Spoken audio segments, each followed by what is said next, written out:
ورما خو دکان کې اوسې بس دکان کې بره لګیا وم انصافي کوم دی جرف شو دغلته څنګه دکاندارانو سره یو پلار یو دواړه زخمیان یو مړ دی پکې څنګه ځای په ځای مړ شو او سر رینجر کې وه او نور موږ ولکه پام کړی ما پکې خپله پکې دوه ماشومان پکې لګېدلي دي پوشان پکې زخمیان دي هغه هم وړي دي. هدف خو دا و چې 2 دانې د محلیانو ډاکسنې وي او همدغه سره چې وشو نو بس رینجر اوس هم ولاړه ده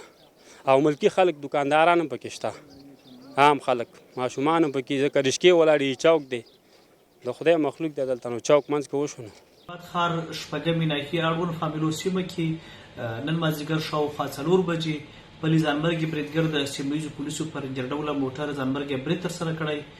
په دې پیښه کې د یو ماشوم په ګډون 5 ملکي وګړي شهیدان شوي دي همداراز 4 نظامیان هم شهیدان شوي دي چې سیمه ییز پولیس دي همداراز په دې پیښه کې